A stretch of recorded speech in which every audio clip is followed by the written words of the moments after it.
Y decíamos, ¿no? Hoy tenemos una invitada aquí en el piso, una conocida, una compañera de la casa, porque está Mara Rivera, que es integrante del Consejo Directivo de APSE, digamos, en este caso de la Asociación del Personal Superior de Empresas de Energía, integrante de Mujeres Sindicalistas y también parte del Consejo Directivo de la CGT. Y además voy a decir algo, ¿no? Que creo que es lo más importante. Hincha del Club Atlético Independiente. Que es el mejor cargo que podrías tener. ¿Cómo andás, Mara? ¿Todo bien? Hola, buenos días. Bueno, por supuesto, porque soy socia desde los 8 años de vida, así que ya pasé de comisión directiva a ser vitalicia, más o menos. Pero bueno, sí, el mejor cargo, claramente. El mejor cargo, hincha del Club Atlético Independiente. Bueno, Mara, te convocamos, más allá de poder charlar un poco de muchas cosas, obviamente, pero puntualmente estuviste hace algunas semanas atrás en la reunión de la Organización Internacional del Trabajo, de la OIT, y es un mundo que quizá nosotros que somos una emisora, un programa que estamos muy ligados al mundo sindical, al mundo del trabajo, a veces nos queda un poco afuera de la agenda los debates que se están dando allí a nivel internacional y nos parece importante traer esos debates acá. Bueno, vos fuiste a la OIT, ¿cuándo fuiste? ¿Dónde se dio esta reunión? Y para empezar a charlar un poco, ¿cuáles son los debates principales que se dieron en esta puntualmente? Bueno, este año tuve la oportunidad de ser delegada de la CGT, sí. Participar desde el sector trabajador, porque en la OIT, en este caso fue la 111 conferencia, yo siempre, digamos, militando la pata internacional sindical desde afuera, en el sentido de que nosotros estamos nucleados a la Internacional de Servicios Públicos, sí. Y siempre dimos un aporte para nuestros representantes y representantes, mujeres también, que iban a la OIT a poner en agenda temas del movimiento obrero, pero bueno, esta vez tuve la oportunidad sí. de ser protagonista, por así decirlo, si bien la Argentina tiene cargos ya de delegados sindicales del sector empresarial y del sector del Estado, porque son esas tres patas claro. que nuclea la OIT. Nosotros fuimos, digamos, como delegados para acompañar y estar presentes en los debates que se dan. Y la verdad que fue muy positivo porque uno siempre lo ve desde afuera y digo, ¿qué se está hablando adentro, no? Del recinto. Claro, claro. ¿Qué es lo que se está discutiendo y qué es lo que pasa a nivel mundial? Digamos, uno sabe lo que pasa en su país, en el Cono Sur, sí. pero ¿qué es lo que se está poniendo en agenda? Y fue una gran experiencia que la viví a partir del 6 de junio de este año. Tuve la oportunidad de estar 7 días porque después tuvimos una misión con la Embajada de Argentina en Alemania, en Berlín, sí. que bueno, eso después les voy a contar, Dale. Pero digo, me sorprendió muchísimo 3 cuestiones que son propias de la agenda. Una de que ya se viene hablando, que es todo lo relacionado a economías sostenibles e inclusivas, esa transición justa que la que siempre hablamos, y justo cuando estábamos allá se dio el Día Internacional contra el trabajo infantil, sí. y hubo algo, y lo traigo a la reflexión, la verdad que no me acuerdo, fue un premio Nobel de la Paz, el compañero que habló de la India, pero dijo algo como, estamos viviendo una transición de un cambio de, por ejemplo, el litio, sí. y qué trabajadores y trabajadoras hay atrás de ese cambio que genera capaz una reconversión a nivel mundial en lo que es transiciones, pero ¿qué hay atrás de esas minerías? Que hay niños y niñas esclavos que están trabajando. Entonces, ojo, decía, con querer cambiar y mejorar el mundo, pero ¿a costa de qué cambiamos ese mundo? Y la verdad que me dejó una reflexión muy importante.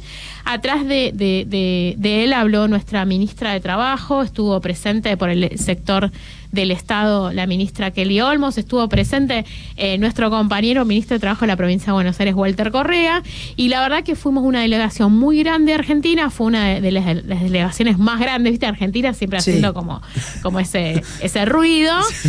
La verdad que había muchos compañeros y compañeras de la CGT, de la CTA, de trabajadores, también del sector empresarial y del Estado, y la verdad que íbamos en bloque. Se hizo esa cumbre por el Día del contra el trabajo infantil, estuvo la cumbre por la justicia social, donde también expuso nuestra ministra de Trabajo, y después estuvimos trabajando en comisiones propias del sector trabajador, Sí. que únicamente participan el sector trabajador, no puede entrar nadie del sector empresario ni del Estado, lo mismo con otras comisiones, y los temas que estaban en agenda era, por ejemplo, protección al trabajador y a la trabajadora. Después otro tema es el aprendizaje, que se pone en agenda en la OIT por primera vez el tema de la educación, que Sí. no podemos continuar pensando en nuevas formas de trabajo sin tener implementada la educación. Y esto lo quiero entrelazar con el viaje y la oportunidad que tuve después de ir a Berlín, que fuimos a 3 fábricas, fuimos a BMW Motors, Mirá, fuimos a qué bueno Siemens eso. Energy, y la verdad que me impactó ver la robotización. Y ¿Había trabajadores por lo menos? había trabajadores, era mixto, trabajadores Sí. y había robot. En Volkswagen, por ejemplo, y en Siemens, dijiste. Volkswagen, BMW Sí. y Siemens Energy. Mm. La verdad ese impacto fue grande, es como, esto es lo que se viene y qué estamos haciendo nosotros y nosotras, que el movimiento obrero no puede escapar a esa realidad. Y te agrego otro debate que se está metiendo y en áreas como la nuestra, el sistema prensa, inteligencia artificial. Inteligencia artificial. ¿No? Que también uno, digamos, a mí me pasa que estuve leyendo mucho al respecto. Sí. También hay mucha como información basura del tema, como que quieren instalar también una cuestión de miedos. Pero es una realidad que existe. En Alemania existe la educación dual, que es esta educación de incorporarse a las fábricas a estudiar y ser parte del proceso de trabajo, que nosotros ya lo tuvimos antes de las privatizaciones, la escuela de Segua, la escuela automotriz que la tenía Mata, digo, nosotros ya antes de los 90 que se privaticen las empresas teníamos ese tipo de educación que era realmente efectiva, porque tenía una inserción, la educación directa al trabajo. Y bueno, y ahora nos encontramos con esta robótica y las preguntas que hacíamos del sector, porque fuimos con el sector empresarial, el sector sindical es, ¿qué pasó con toda la gente que estaba acá? Y ellos hablan de reconvertir, porque atrás hay sistemas informáticos, digo, pero hay como una cierta, siento yo, una expulsión de ese tipo de alguien que trabaja a los 17 años, hoy tiene 50, hace el mismo trabajo técnico en una fábrica y de repente tiene que irse a la era de la tecnología. Claro. Digo, sin capaz ningún tipo de capacitación previa, ¿no? Entonces digo, empecemos a reconvertirlos y a estar un paso adelante y a no tenerle miedo a estos nuevos cambios, que por ejemplo en mi sector de energía eléctrica lo podemos ver en nuevas generadoras, con nuevas calderas, que más automatizadas, pero bueno, hay gente que tiene que estar sí o sí porque es un servicio público esencial, no podemos depender de una máquina, sería media una locura, que ya lo planteó nuestro secretario general Carlos Minucci en la ley de teletrabajo, que dijo, no podemos llevar un servicio público esencial a nuestras casas. Claro. Entonces, bueno, hay ciertas cosas que tenemos que ponerla en la agenda. Y bueno, lo vi ahí. Y el último, que me pareció como preocupante, es que no se puso en agenda, pero había mucho lobby del tema, es la falta de derecho a huelga que existe a nivel mundial. Como la derecha... Como acá quiere hacer Gerardo Morales o parte de hoy de la oposición, ¿no? De limitar la capacidad de huelga, que es la herramienta de los trabajadores para, llegado a un conflicto, poder inclinar la balanza. Bueno, esto lo vemos acá y ayer tuve la posibilidad de compartir con vos, Leo, que se cumplió 1 año el conflicto de la lucha que emprendieron los compañeros, el conflicto de Lácteos Vidal, y uno digo, ¿no? Me fui a la OIT para ver cómo muchos países lo viven, pero acá también tenemos estas cuestiones de avance de la derecha, de cómo quieren implementar estas rupturas de libertad sindical, eligiendo la patronal con quien sindicato negocia y a dónde pasa esos trabajadores nuevos que toma.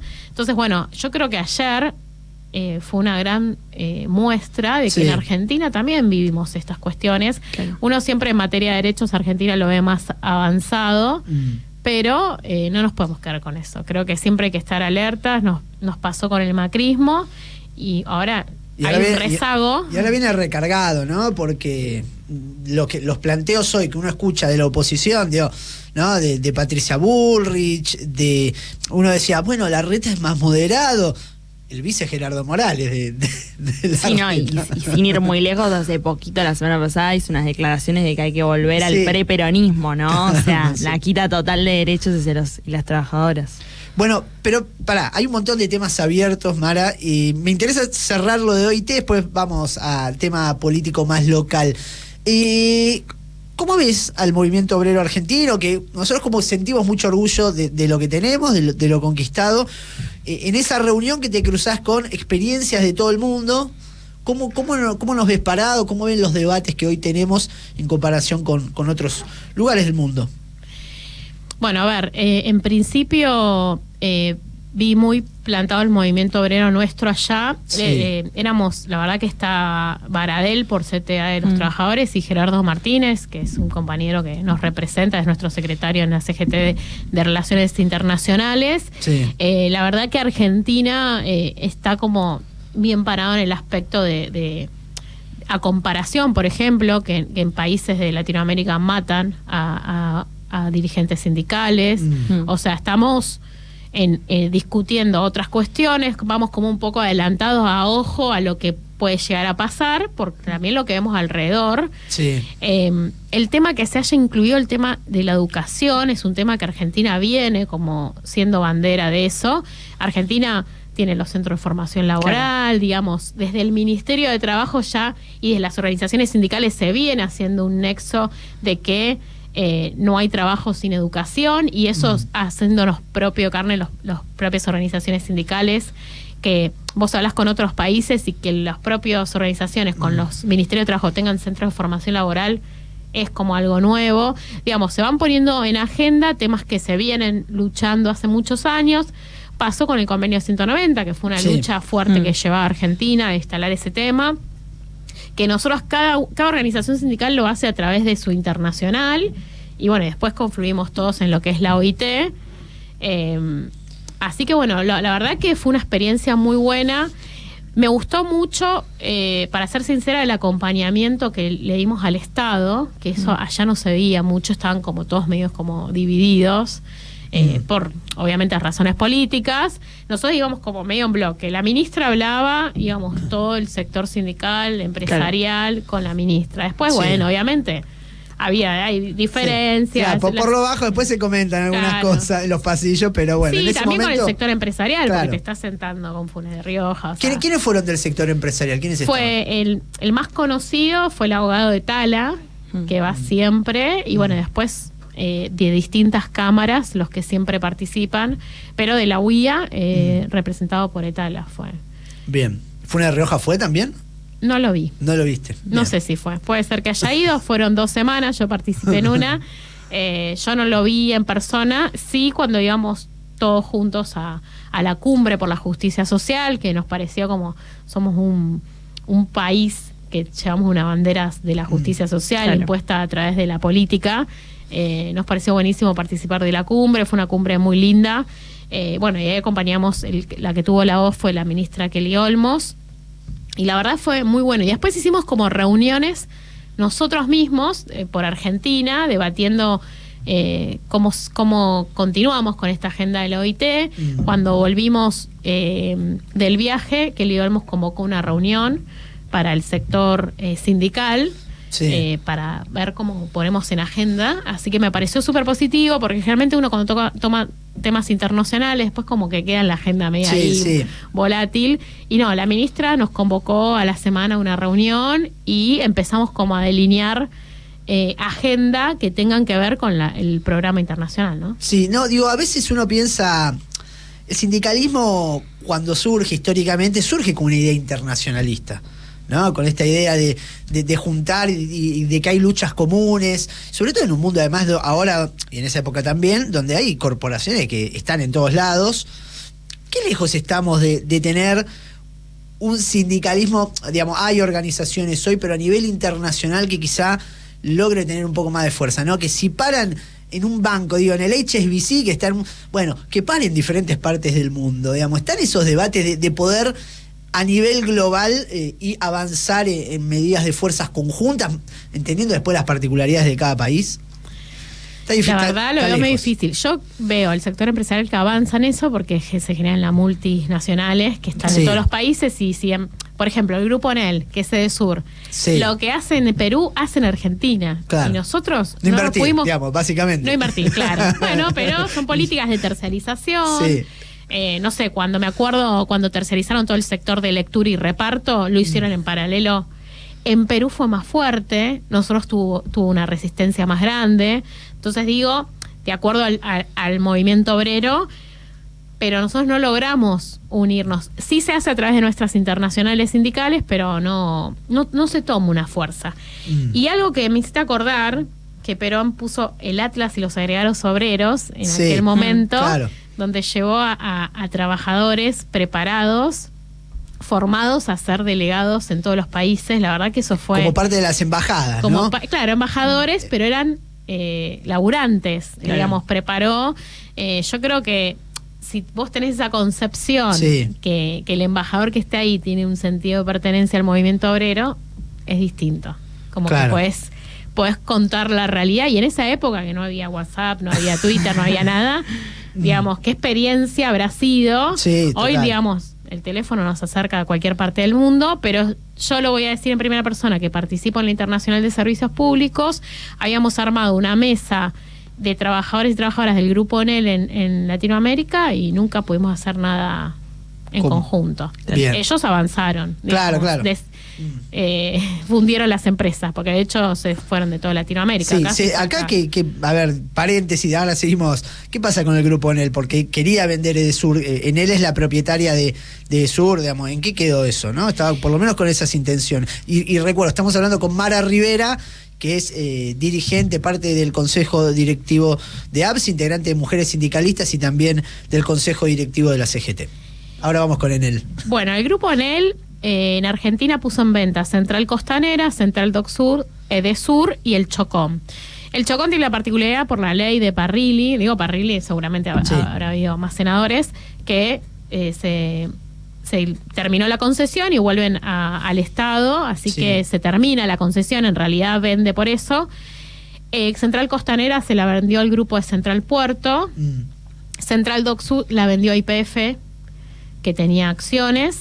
Igual YPF ahora la está vendiendo a Pampa Energy, o sea, hizo como una jugada estratégica económica.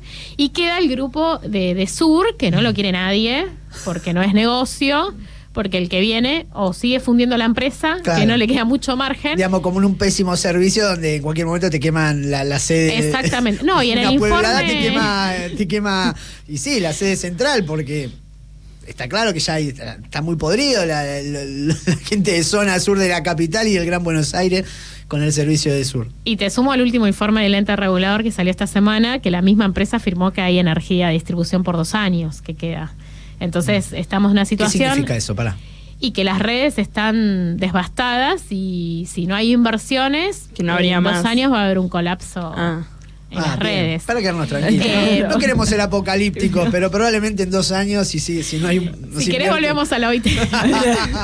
No, pero esta cuestión de que APSE presentó un proyecto de ley que lo tomaron las diputadas sindicalistas, María Rosa Martínez, Vanessa Sirley, entre otras y otros, y hay un proyecto de ley ahora que está vigente de que ese porcentaje que vende el grupo en Edesur lo compre en ARSA, que tenemos una esperanza enorme. Y también hay que saber que si compran ARSA, porque después viene esta cuestión, que compra una empresa del Estado, llegan 3 meses el verano, la gente enloquecida por los cortes y dicen el Estado no sirve tampoco. Entonces sepamos que para recuperar la empresa necesitamos entre 5 y 8 años de inversión. Claro. Entonces, digo, para recuperar sería un servicio... El servicio público óptimo, esencial, que no te corten en base a la suba o baja de temperatura. O sea, básicamente las inversiones ahí es dicho medio de manera rústica, el cableado. El cableado, ¿no? Digamos, energía suficiente hay, pero el cableado para llegar a los hogares, a la fábrica, a los comercios, está. Hay cables de Ítalo, de Segua, o sea, para llevar. Los más jóvenes y las más jóvenes eran empresas que estaban hace más de 50 años. Cables de tela todavía tiene. Cables de tela. A ver, hay una cuestión de que en el macrismo, cuando se da el tarifazo, muchas obras que a cambio del tarifazo venían las inversiones, eran obras de mantenimiento, no eran obras nuevas. Las pasaban como obras nuevas, pero eran obras... Eso está en el RTI, en la revisión técnica que se hizo integral de tarifas. No lo estoy contando yo como trabajadora en la empresa de Sur, están las estadísticas en el ente regulador. A mí lo que me preocupa es que el ENRE emitió ese informe de hecho estuvimos reunidos con Walter Marcelo en diputados esta semana, con Carlos Minucci por el proyecto de ley y por el informe. Y qué hace el Estado también, porque, a ver, tenés una bomba, un informe bomba. Sí. No se difundió, no se conoció ese informe en la semana, ¿no? Yo por lo menos no vi que muchos medios lo hayan levantado. Y está abroquelada, está bien pago. Vamos en radiográfica, obviamente tenemos espacios para esas cosas. Te vuelvo a esta... a la OIT, pero Alemania, viste que Alemania un poco a la distancia se lo ve también con una organización sindical fuerte. Estuviste en estas plantas, hablabas de la robotización. ¿Qué podías dialogar con los trabajadores de allá, de Alemania? ¿Qué están diciendo? ¿Qué perspectiva tiene? Porque además también está atravesada por este conflicto entre Rusia y Ucrania, la energía. ¿Qué perspectiva ven los trabajadores alemanes para su futuro? Mira, te digo la verdad, oportunidad de hablar con trabajadores y trabajadoras no tuvimos. La embajada, primero decir, que nos recibió muy bien el embajador Fernando Brum, la verdad que todos los contactos que hizo, estuvimos en el Parlamento. Sí, nos juntamos con la comisión, con el Vanessa Sidley de Alemania, porque yo le dije, tenemos una mujer, el presidente de la Comisión de Legislación del Trabajo de lo que te decía el Parlamento, el Congreso nuestro. Nos pusieron en la agenda el tema de qué opinamos de la reducción de la jornada laboral, por ejemplo, en el Parlamento. Después, en lo que fue el recorrido de fábricas... Ellos que están con ese debate de reducción de jornada laboral. Sí, están con ese debate, tienen proyectos de ley. Yo le planteé que en Argentina puede haber dos modelos, uno es reducción de horas y otro reducción de días.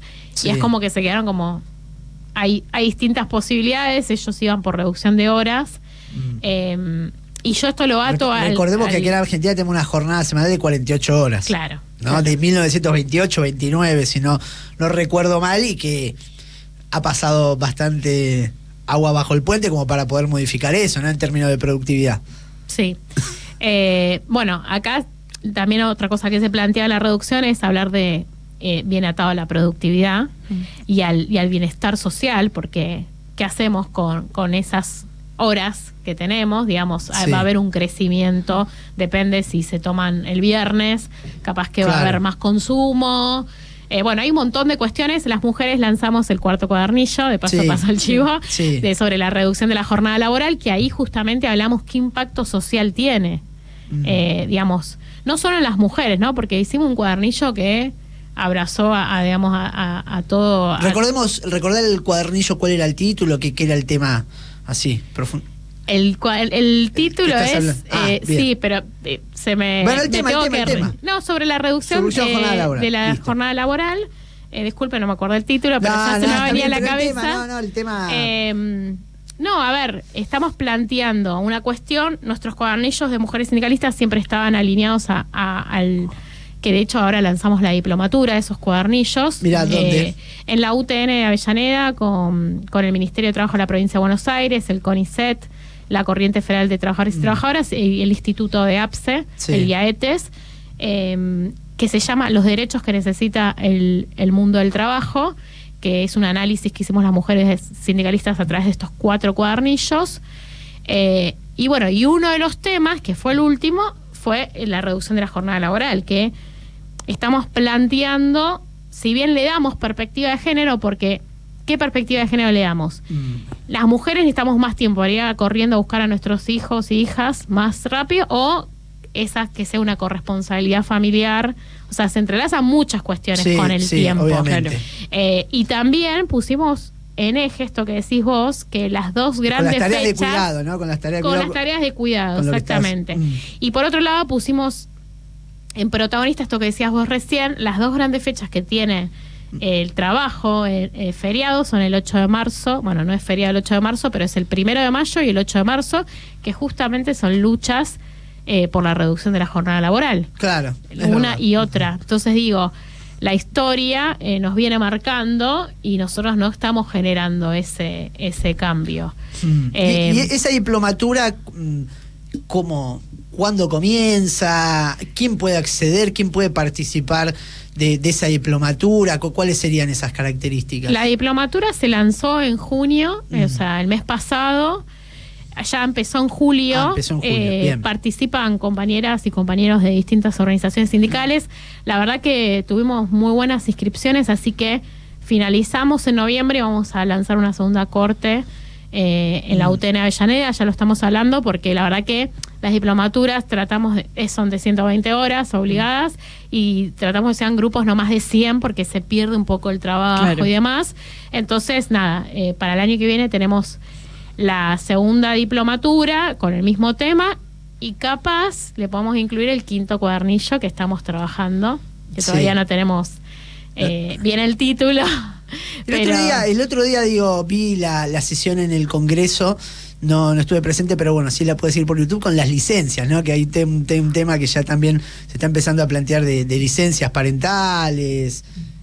Bueno, en el Congreso hay 52 proyectos de ley y el Ejecutivo, en su momento, desde el Ministerio de Mujeres y Trabajo, lanzó un proyecto donde hoy se está buscando el dictamen, que no lo está dando la oposición, el quórum, sobre estas licencias, porque el sector empresarial, digamos que es la oposición, en lo que es la Comisión de Legislación del Trabajo, dice las licencias las tiene que costear el Estado, no el sector empresarial. Claro. Y otra gran discusión que se viene dando es el tema del monotributo, que hay unos proyectos de ley que está más ligado al PRO, digamos, que quieren como incluir licencias al monotributo y se está planteando desde el gobierno y desde el frente de todos y de todas otra cuestión. A ver, ¿cómo sería? ¿Y cuál es el fondo? A ver, ¿no? Digo, para comprender el debate de fondo que se juega ahí, ¿no? Porque no son inocentes. A veces esos proyectos que hoy, por ejemplo, Juntos por el Cambio avanza, que parecen progresivos, cuando uno mira la letra chica, tienen siempre una trampa. Todos tienen trampa. Primero ellos plantean las licencias como los primeros 5 años damos 15 días por paternidad. Pasan los 5 años, llegamos, yo le estoy dando un ejemplo, ¿no? Pero era progresivo las licencias, o sea que la población de hoy no puede tomar esas licencias, tiene que esperar. Los primeros 5 años, claro, daban 15 días. En los 5 años. Sí, los primeros 5 años del 2023 son 15, o sea, como que están como pagando en cuotas la ley de contrato de trabajo, como, bueno, Argentina en 20 años va a tener una licencia de 45 días, o sea, no existe eso, o sea, es impensado. O sea, nosotros luchamos, el movimiento obrero y los diputados y diputadas, por lo que pase hoy y cómo hoy queremos reconvertir esa ley de contrato. Y después otra cuestión, el pago, si lo paga el Estado o lo paga el sector empresarial. Se está dando un debate en la Comisión de Legislación del Trabajo importante sobre ese tema. Obviamente va el sector empresarial, dicen que ellos no tienen plata, que no pueden costear, que hay muchas licencias que no son creíbles. que dice, nunca es el momento, ¿no? Para determinadas discusiones, es un poco lo que siempre plantea el sector empresarial. Sí, es como Etala es el protagonista de La Voz, siempre es lo mismo. A ver, para ¿quién es Etala? Digamos, como para ya lo nombramos también de la OIT. Etala es el abogado de la UIA. De la UIA. Es el que participa, es miembro paritario, por ejemplo, en Edenor. Cuando tenemos nosotros una paritaria, aparece Tala. Cuando van al Congreso en representación de vida está Tala. Cuando vas a la OIT está Tala. Pero es la siempre, infantería del sector empresarial, en esas discusiones, ¿no? Su posición, que es la misma siempre. La misma siempre, o sea. Y después otra cuestión es, bueno, ¿quién paga? Si el sector empresarial o el Estado. Y después darle licencias al monotributista social. Y ahí hay una precarización. O sea, el trabajador es trabajador y está registrado y tiene tal convenio por tal sector. Si nosotros nos vamos para ese lado, recordemos que Argentina tiene un montón de monotributistas que no todos son freelance, o sea, hay una realidad, o sea, pongamos todo en palabras. El Estado mismo tiene monotributistas. Claro, dentro de trabajadores del Estado, ¿no? Eso estaba pensando. Entonces digo, es peligroso ir por ahí. Eso lo plantea Larreta, lo plantean un montón de políticos, no solo diputados y diputadas de la oposición, sino se está instalando un tema que lleva a la precarización laboral. ¿y a qué sector pertenece? Después va a salir que va a ser un sindicato de monotributistas. O sea, es una cuestión que... No, los trabajadores están nucleados de acuerdo a la actividad, tienen que estar sindicalizados, que es la garantía de los derechos. Claro. Y engrandecemos la ley de contrato de trabajo y después nuestros convenios colectivos, ¿no? Entonces digo, llevar todo al monotributista y darles esa figura que le quieren dar, para mí, como sindicalista, es peligroso. Tema, bueno, convenios colectivos, ¿no? Recién lo metías. Ayer estuvimos en esta charla que se hizo en La Plata, en el Congreso, en la Cámara de Diputados Provincial, por el conflicto de Lácteos Vidal. Mostramos aquí el cuadernillo, que estamos en video, y hay algo que se planteaba allí que... un poco que hoy sector empresarial, sector político, va sobre los convenios colectivos de trabajo, ¿no? Digamos, entender cuál es la importancia del convenio colectivo en cuanto a la protección que tiene de los derechos del mundo del trabajo y de los trabajadores y trabajadoras. Sí, acá recordarles que, a ver, corregime, Leo, creo que hay 29 despedidos en esta lucha, que están en el cuadernillo. Ahí están las caras de los compañeros y compañeras despedidos, que hay un pedido de la justicia de reincorporación de esos trabajadores y trabajadoras, y el reemplazo, que hay que decirlo, de esos trabajadores y trabajadoras, la empresa lo hace y los pasa a otro convenio, claro, los pasa al convenio, al sindicato de alimentación.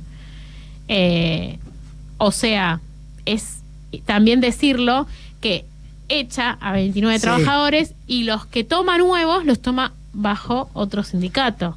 Haciendo una tarea que corresponde, por ejemplo, a la industria láctea, ¿no? Digamos. Exactamente. No es que están escribiendo noticias. ¿Dónde está la libertad sindical también? Claro, ahí. Claro. Bueno, es el tema. Yo recomiendo que los oyentes y las oyentes lean ese cuadernillo que explica una lucha que se dio muy en silencio, porque no salió en los medios, grandes medios. O salió, pero con la visión empresarial, ¿no? Salió como, claro, sí, como pobre el sector empresarial, que le están haciendo... Pobre pyme. Están bloqueando a la pyme, sí. Y con la idea de una mafia sindical, ¿no? Digamos, claro, instalando eso, cuando en realidad están diciendo, che, ponelos bajo el convenio que corresponde. Ayer escuchaba de este conflicto de Lácteos Vidal que decían, a la empresa le hubiera costado 700.000 pesos por mes, más o menos, ordenar y poner todo como corresponde en el convenio.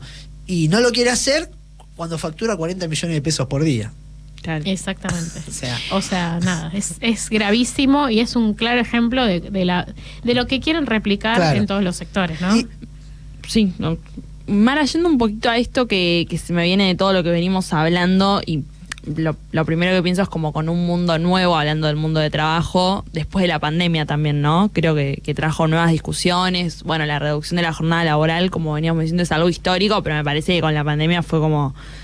Bueno, ok, se puede trabajar también de otra manera, y también con respecto a trabajar desde casa y las tareas de cuidado, y que muchas veces no es todo totalmente remunerado. No me quiero extender mucho, pero ¿cuáles crees que son como los desafíos o las nuevas discusiones que se tienen que dar dentro del mundo sindical con este nuevo... Bueno, vos lo decís que estuviste ahí en la OIT y estuviste viendo otras perspectivas con este nuevo mundo, que con la tecnología y demás. ¿Cuáles son las discusiones así como más puntuales que crees que tenemos que llevar adelante? No, el tema primero es el conservar la cuestión de la libertad sindical y el derecho a huelga. Me parece que eso es generar una protección a lo que ya existe, lo que ya tenemos. Eso es fundamental, porque lo que quieren irrumpir es el movimiento obrero, claro, en su conjunto. Eso por un lado. Por otro lado, esto es como una protección. Y después, para engrandecer nuestra ley de contrato de trabajo, es ir a estas licencias, que son licencias parentales y están atravesadas justamente a las tareas de cuidado que son históricamente llevadas hacia la mujer. Claro. Entonces digo, es una lucha que pusimos a la agenda las mujeres sindicalistas, pero es un bienestar para toda la sociedad, ¿no? Porque claro, se están dando licencias. Por ejemplo, se está planteando una licencia por paternidad de 45 días. Hoy la ley de contrato de trabajo tiene 2 días.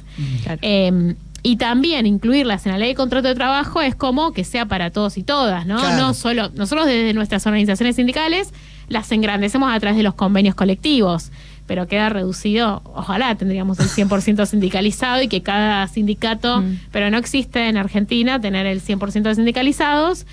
De hecho, hay una estadística de que hubo un aumento mínimo en los últimos 10 años de afiliados y afiliadas al movimiento obrero. Sí. Que eso también a mí me genera una preocupación, ¿no? Porque, sí, claro. digamos, si nosotros tenemos la herramienta fundamental, que es los convenios colectivos, digo, hay una cuestión de precarización laboral. Sí, sí. Por ejemplo, nosotros nos eliminaron muchos nos pasaron afuera de convenio muchos trabajadores y trabajadoras de APSE en la época del macrismo, digamos. Digo, empresa, si alguno se suma a empresa de energía, tercerizaron tareas. Tercerizaron tareas o nuestros trabajadores y trabajadoras los pasaron a otra tarea sacándolos de convenio. Y para nosotros sacar de convenio es sacarle la protección. Claro, claro. Es así, porque mañana cambia la empresa de Sur y esos trabajadores los echan y no los... Bueno, de hecho, hace relativamente poco Omar Plaini había presentado un trabajo para poner en blanco a los trabajadores, repartidores y repartidoras de Rappi, y se organizó algo por los mismos trabajadores y trabajadoras precarizadas en contra de ese proyecto, ¿no? Con una idea de que, bueno, estaban trabajando a modo freelance, que no tenían ningún tipo de control. Bueno, legislar las nuevas formas de trabajo es eso, ¿no? Sí. Porque, bueno, ahora salió que Uber es ilegal, salió el fallo de la justicia de ciudad. También eso fue una lucha del movimiento obrero a través de los compañeros y compañeras de taxi. Sí. Digamos, el sindicalismo como que está todo el tiempo dando esas batallas porque es como que tenés muchos frentes abiertos. En un mundo vertiginoso, cambio tecnológico, tema político, digamos. Todo. Muchos frentes. Precarización laboral. Claro. Entre las nuevas formas de trabajo no entran legisladas, entonces pasan a ser precarizadas. Entonces, bueno, hay toda una cuestión de que estamos con muchos frentes. La verdad, poner en agenda hoy siempre vemos dos cuestiones. Una es la resistencia y la otra es las nuevas conquistas. En la reducción de la jornada laboral es una conquista y hay que ponerla en la agenda. Sí. Y el cuarto cuadernillo se llama Toda la vida luchando por el tiempo. Me lo acordé recién y lo quiero decir porque es esta cuestión de que estuvimos toda una vida a través que salieron esas dos fechas que dije antes, el 8 de marzo y el 1 de mayo. Vivimos luchando, toda la vida luchando por el tiempo y nos falta esa reducción, que Chile la tuvo, pero Chile hoy la tiene en 48 de lo que tenemos nosotros en Argentina, o sea, estaban peor. Claro, estaban en el siglo XIX todavía. No, bueno, Mara, estamos cerrando. ¿Qué pasa con Independiente? ¿Qué pasa con Independiente? ¿Qué nos pasa, ¿Puedo Mara? decir públicamente algo muy polémico? Sí. Que no estoy de acuerdo con la recaudación de Maratea. Yo soy bien. socia desde muy chica y creo que está recaudando para pagarle a clubes millonarios. Me parece que hay otras prioridades. Así que no, quiero decirlo públicamente, no aporto de mi cuota social. Claro, no. Y creo que se tienen que hacer cargo los dirigentes y las dirigentes que toman los clubes. Nada más. Bien, bueno, pasaba Mara Rivera aquí por Feas, Sucias y Malas, es dirigente, integrante del Consejo Directivo de APSE, también integrante de Mujeres Sindicalistas y del Consejo Directivo de la CGT. La última, cortita, porque ya nos repasamos, van Sergio Massa y Agustín Rossi el miércoles a la CGT. Sí, se hace un acto en el Felipe Vallese a las 15 horas, está invitado el Consejo Directivo y todos los sindicatos confederados, así que va a ser un gran acto, es el apoyo que se le da a la fórmula que quedó. Bien, bueno, con eso sí cerramos.